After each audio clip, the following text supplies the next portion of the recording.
خوشبو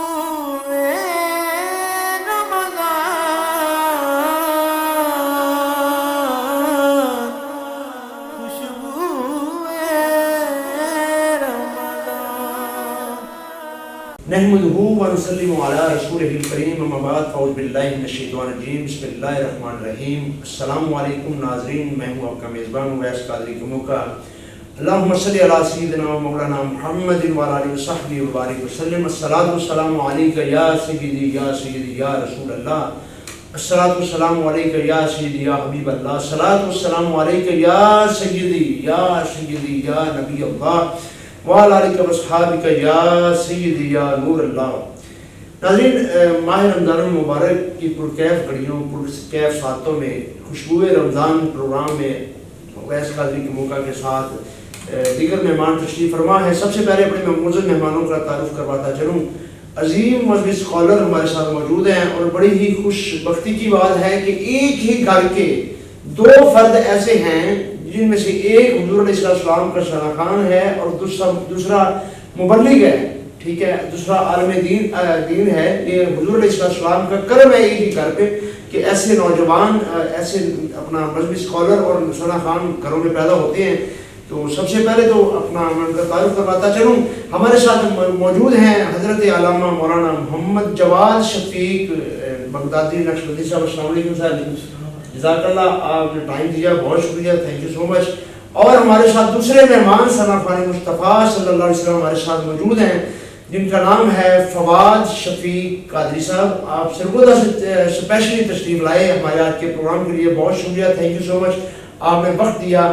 اور ہمارے ساتھ فیمیل ہوسٹ موجود ہیں جی عائشہ نواز۔ آپ دیکھ رہے ہیں سٹی نیوز پر پروگرام خوشبوئے رمضان۔ ماہ رمضان اتنا مقدس مہینہ ہے، بخشش کا مہینہ ہے، اور جو اس مہینے میں نماز پڑھتا ہے، اللہ تعالیٰ کے روبرو پیش ہوتا ہے اور اسے بخشش کی دعا کرتا ہے، تو اللہ تعالیٰ اس کے ایسے گناہ دھو دیتا ہے جیسے ایک بچہ جو ہے جب وہ جنم لیتا ہے وہ سارے گناہوں سے پاک صاف ہوتا ہے، تو اللہ تعالیٰ جو ہے گناہ گار کے ایسے ہی گناہ سارے دھو دیتا ہے۔ تو ہمارے لیے یہ خوش قسمتی ہے کہ ہم پہ یہ روزے فرض کیے گئے۔ میں ایک شعر یہاں پیش کرنا چاہوں گی کہ بے زباں کو جب وہ زباں دیتا ہے، کہ بے زباں کو جب وہ زباں دیتا ہے، پڑھنے کو پھر وہ قرآن دیتا ہے، پڑھنے کو پھر وہ قرآن دیتا ہے، بخشنے پہ آئے جب وہ امت کے گناہ، بخشنے پہ آئے جب وہ امت کے گناہ، تحفے میں گناہ گاروں کو رمضان دیتا ہے۔ سبحان اللہ، ماشاء اللہ، تحفے میں پھر وہ رمضان دیتا ہے۔ ہمارے ساتھ موجود ہیں عالم اسلام کے عظیم مذہبی اسکالر جواد شفیق نقشبندی بغدادی صاحب۔ جواد بھائی، یہ بتائیے گا کائنڈلی کہ سحری کھانے کی کتنی فضیلت ہے، سحری کے وقت کی کتنی فضیلت ہے، کائنڈلی اس پر قرآن حدیث کی روشنی میں بیان فرمائیے گا۔ بسم اللہ الرحمن الرحیم، الصلاۃ والسلام علیک یا سیدی یا رسول اللہ وعلی آلہ وصحبہ یا سیدی یا حبیب اللہ۔ فیصلے بہت شکریہ، آپ نے بھی محبت فرمائی، مالک کائنات آپ کے خاص نظر رحمت عطا فرمائے۔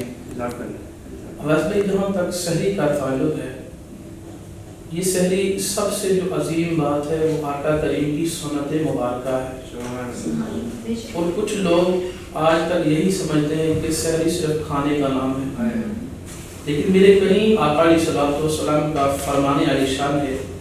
کریم آقا ارشاد فرماتے ہیں ان اللہ و ملائکتہ یصلون علی المتصحرین۔ آپ فرماتے ہیں کہ جو بھی بندہ سحری کے وقت خواہ ایک گھونٹ پانی پیتا ہے یا ایک ٹکڑا کھجور کا کھاتا ہے، یعنی جب وہ سحری کرتا ہے تو اللہ کے فرشتے اس کے لیے دعا کرتے ہیں، اور جو سحری کرتا ہے اس کے لیے دعا کرتے ہیں، کہ دعا اللہ اپنی بارگاہ میں قبول بھی فرماتا ہے۔ یعنی کتنا کرم ہے مالک کا اس روزے دار پہ جو سحری کرتا ہے، اس کے لیے فرشتے دعا کرتے ہیں۔ اور اس میں ایک اہم بات ہے اویس بھائی، جو ہم بہت سارے لوگ غلطی کرتے ہیں، جب سحری کا وقت ہوتا ہے، سحری کھا لیتے، اذان شروع ہو جاتی ہے، بعض لوگ اس غلط فہمی کے شکار ہیں کہ یار اذان کے دوران کھانے کچھ نہیں ہوتا، ختم ہو گئی اذان، اگر اذان کے دوران پانی پینے کچھ نہیں ہوتا، ہم لیٹ اٹھے تھے۔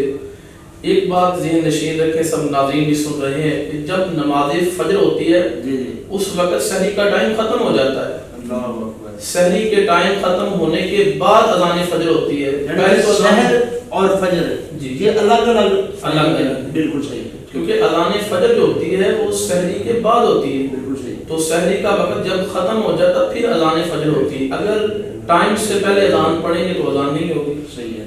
ٹائم سے بعد اذان ہوتی ہے، تو لہذا جب اذان شروع ہو جائے بالکل کھانا پینا بند کر دیں. اور یہاں تک علماء فرماتے ہیں کہ اگر آپ کے منہ میں لقمہ ہے وہ لقمہ بھی منہ سے نکال دیں، پانی سے کلی کریں، منہ کو واش کریں. یعنی اتنی سختی ہے، لیکن ہمارے اس معاشرے میں یہ بات بہت ضروری ہے کہ جب اذان شروع ہوتی ہے تو جناب جلدی جلدی وہ کہتے ہیں چائے تھوڑی سی رہ گئی جلدی سے چائے پی لیں، پانی تھوڑا سا رہ گیا پانی جلدی سے پی لیں. بعض تو ایسے حضرات ہوتے ہیں کہ جب سحری کرتے ہیں تو پانی کا گلاس رکھ لیتے ہیں، جب اذان شروع ہوتی ہے جلدی سے پانی پی لیتے ہیں، وہ اپنے روزے کو ضائع کر لیتے ہیں. تو میری ریکویسٹ ہے، سب سے التجا ہے کہ جب اذان شروع ہو، اذان شروع ہونے سے پہلے اپنی سحری مکمل کر لیں. ایسے کریم آقا کا فرمان ہے افطاری میں جلدی کرے، سحری میں تاخیر کرے. تاخیر سے مراد یہ نہیں ہے کہ اذان کے بعد بندہ شروع رہے. یہ ریکویسٹ ہے، التجا ہے کہ اس مسئلے پہ غور کریں، اپنے روزے کو بچائیں، کیونکہ سارا دن بھوک اور پیاس میں گزارنا پھر حاصل بھی کچھ نہ ہو تو فائدہ نہیں. اس لیے ہمیں چاہیے کہ اذان فجر سے پہلے پہلے اپنی سحری مکمل کریں. علامہ صاحب چونکہ سیدہ کائنات سلام اللہ علیہ کی اپنا وصال کا دن ہے، مہینہ ہے، تو ہمارے لیے تو یہ بڑا معنی چیز ہے چونکہ یہ، اور ہم الحمدللہ ثم الحمدللہ ہم سبھی عزت مند ہیں. ٹھیک ہے، تو اس پر گاڑی تھوڑی سی روشن رہی آپ کی شان بس کی وجہ سے. ان کی شان پہ کیا کہنے ہیں. سیدہ فاطمہ الزہرا سلام اللہ. اب دیکھیں باپ جو ہوتا ہے، باپ وہ بیٹی کے لیے کیا ہوتا ہے. اللہ اکبر. سیدہ فاطمہ الزہرا سلام اللہ، آپ نے کیسا میسج دیا، کیسا سبق دیا ہم لوگوں کو. اب سیدہ فاطمہ الزہرا سلام، آپ نے روزہ رکھا، مولا علی نے بھی روزہ رکھا، امام حسن امام حسین شہزادوں نے بھی روزہ رکھا. اب افطاری کا وقت آتا ہے، سیدہ فاطمہ الزہرا جب روٹی پکاتی ہیں تو 4 پیڑے روٹی کے لیے آپ 4 روٹیاں پکاتی ہیں. 4 روٹیاں پکا کے سیدہ فاطمہ الزہرا دسترخوان بچھاتی ہیں. 1 روٹی مولا کائنات کے آگے، 1 روٹی امام حسن اور 1 روٹی امام حسین علیہ السلام، اور 1 روٹی وہ اپنے آگے رکھتی ہیں. جب سیدہ فاطمہ الزہرا سلام، آپ نے دیکھا کہ سب روٹی کھانا شروع کر دیتے ہیں. اب سیدہ فاطمہ الزہرا سلام، آپ کی آنکھوں سے آنسو آ جاتے ہیں. آپ روٹی کو اٹھاتی ہیں، روٹی کو اٹھا کے روٹی کے 2 حصے کرتی ہیں. 2 حصے کر کے 1 حصہ اپنے دوپٹے میں باندھ دیتی ہیں اور 1 روٹی کا حصہ جو کھانا شروع کر، یعنی آدھی روٹی دوپٹے میں باندھ دی، آدھی روٹی کھانا شروع کر دیتی. اب مولا کائنات فرماتے ہیں فاطمہ آپ بھی بھوکی تھی، ہم بھی بھوکے تھے، سارا دن آپ نے بھی روزہ رکھا، کیا وجہ آپ نے آدھی روٹی کھانے کے لیے رکھی، آدھی دوپٹے میں.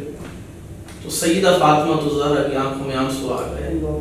آپ ارگزار ہوتے ہیں سرکار علی کیا بتاؤں، جب میں کھانا کھانے لگی تو مجھے اپنے بابا کی یاد، پتہ نہیں میرے بابا نے کھانا کھایا کہ نہیں کھایا، پتہ نہیں میرے بابا نے روٹی کھائی کہ نہیں کھائی. لیکن آج وقت ایسا آ چکا ہے، وقت ایسا آ چکا ہے، اولاد دسترخوان پہ بیٹھتی ہے، ماں کو بھول جاتی ہے، باپ کو بھول جاتی ہے.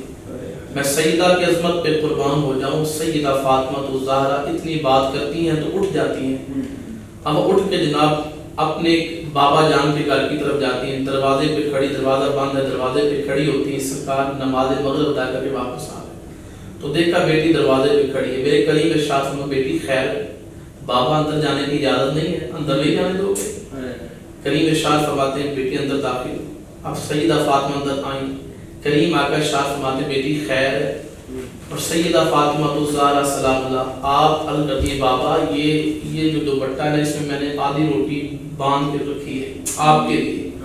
بابا جب دسترخوان پہ بیٹھے روزہ افطار کیا تو خیال آیا پتہ نہیں میرے بابا نے کھانا کھایا نہیں کھایا، میرے بابا نے روٹی کھائی کہ نہیں کھائی. کریم ارشاد فرماتے ہیں بیٹی اگر سچ پوچھو تو 3 دن ہو گئے میں نے کچھ نہیں کھایا، جلدی سے مجھے روٹی دو. اب آج کی بیٹی ہوتی تو شاید برتن میں ڈال کے آگے رکھ دیتی، لیکن میں قربان جاؤں حسن و حسین کی اماں جان سیدہ فاطمہ الزہرا سلام عرض گزار ہوتی ہے بابا آپ بیٹھے، میں آپ کو روٹی دیتی ہوں، قریب بیٹھ گئے، فرمایا لاؤ روٹی۔ اب سیدہ عرض گزار ہوتی ہے بابا ایسے نہیں، آج اپنے ہاتھوں سے میں اپنے بابا کو روٹی کھلاؤں، اپنے بابا کو اپنے ہاتھوں سے روٹی کھلاؤں۔ اب کریم آقا بیٹھ جاتے، سیدہ فاطمہ الزہرا سلام، آپ لقمہ توڑ کے اپنے بابا کے منہ میں ڈالتی ہیں تو کریم آقا زاروں کی طرح روتے ہیں۔ جب آقا کریم روتے ہیں کیونکہ بیٹی کی محبت، جب کریم آقا روتے ہیں تو سیدہ فاطمہ الزہرا عرض گزار ہوتی بابا کیا بات ہے آپ رو رہے ہیں؟ میرے کریم آقا ارشاد فرماتے ہیں بیٹی آج مجھے ماں آمنہ کی یاد آ رہی ہے، اتنی محبت سے کھانا یا میری ماں نے کھلایا تھا۔ اب میرے کریم آقا پھر فرماتے ہیں ویس بھائی بسم اللہ، پھر میرے کریم آقا مقام پہ فرماتے ہیں فاطمہ میری بیٹی بھی ہے، فاطمہ میری ماں بھی ہے۔ اللہ، اب لوگ حیران ہو جاتے ہیں، پریشان ہوتے ہیں کہ یار بیٹی والا معاملہ تو سب بیٹی ماں کیسے بنتی؟ اب کریم آقا کے غلام علیہ سرکار یہ بیٹی والی بات تو سمجھ آتی ہے، ماں والی سمجھ نہیں آئی۔ اللہ اکبر، میں بیٹیوں کو دعوت فکر دینا چاہتا ہوں، کاش ایسی بیٹی بن جائے۔ اب سیدہ فاطمہ الزہرا کے بابا جان کے ارشاد فرماتے ہیں کہ جب فاطمہ آ کے میرے گلے لگتی ہیں نا، میرے سینے سے لگتی ہیں، تو جب سیدہ فاطمہ الزہرا سینے سے لگتی ہے تو فاطمہ کو میں دباتا ہوں زور سے دونوں بازوں میں لے کے، تو مجھے بیٹی کا پیار ملتا ہے۔ اور جب جواب میں فاطمہ مجھے دباتی ہے تو مجھے ماں کا پیار ملتا ہے۔ یہ شان سیدہ فاطمہ الزہرا کی۔ اللہ اکبر، اللہ اکبر۔ بیٹی باپ کے لیے رحمت ہوتی ہے تو باپ کون ہے؟ اگر بیٹی رحمت ہے تو باپ رحمت للعالمین ہے۔ تو ماں بیٹوں کے لیے جنت ہوتی ہے۔ اب دیکھو ماں جنت ہے، ماں کے پاؤں کے نیچے جنت ہے تو بیٹے جنتیوں کے سردار ہیں۔ اب دیکھو یہ جو عورت ہوتی ہے یہ خاوند کے نصف ایمان ہوتی ہے۔ کیا نقطہ پیش کیا آپ نے، بہت خوب، نصف ایمان ہوتی ہے۔ آپ ادھر خاوند کی طرف توجہ کریں تو خاوند کل ایمان ہے، خاوند کل ایمان ہے۔ تو مجھے ایک شعر بولنا پڑے گا، علم و رفاق سمندر کو علی کہتے ہیں، علم و رفاق سمندر کو علی کہتے ہیں، در نیاب پیمبر کو علی کہتے ہیں، نبوت گھومتی ہے جس زہرا کے آس پاس اس زہرا کے مقدر کو علی کہتے ہیں۔ سبحان اللہ، سبحان اللہ۔ دیتے رہیے رحمت صاحب بڑی ہی خوبصورت انداز میں سیدہ کائنات سلام اللہ علیہ کی شان بیان فرما رہے تھے۔ اور یہاں پر میرا وجدان یوں کہتا ہے کہ بے دم یہی تو پانچ ہیں مقصود کائنات، بے دم یہی تو پانچ ہیں مقصود کائنات، خیر النساء حسین و حسن مصطفیٰ و علی۔ اور کسی شاعر نے کیا خوب کہا، علامہ صاحب میں آپ کی توجہ چاہوں گا، آپ کا ذوق آپ کی محبت دیکھتے ہوئے، تجھ میں اور مجھ میں فرق اتنا ہے محسن، شاعر کہتا ہے تجھ میں اور مجھ میں فرق اتنا ہے محسن، تیرا کچھ کچھ علی میرا سب کچھ علی ہے، تیرا کچھ کچھ علی ہے اور میرا سب کچھ علی ہے۔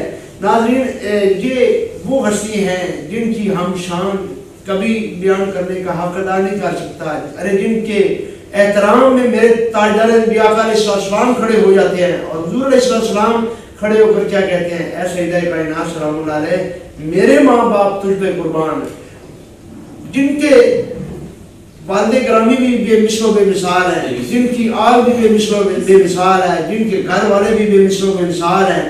اور پھر میں کیا شان بیان کروں مولا کائنات کی بارگاہ میں کہ ہم ناظرین یہ وہ ہستی ہیں کہ جن کے ساتھ جتنی ہماری رفاقت، جیسے کہ امام جعفر صادق علیہ السلام نے فرمایا علامہ صاحب کہ ہم جسے چاہیں وہ ہمیں چاہتا ہے، ہم جسے چاہیں وہ ہمیں چاہتا ہے، جسے ہم نہ چاہیں وہ ہمیں کیوں کر چاہے۔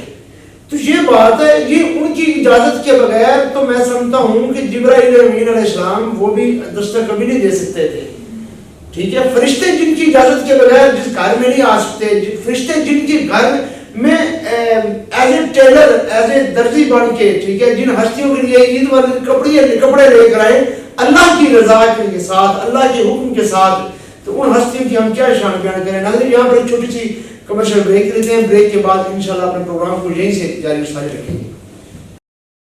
خوشبو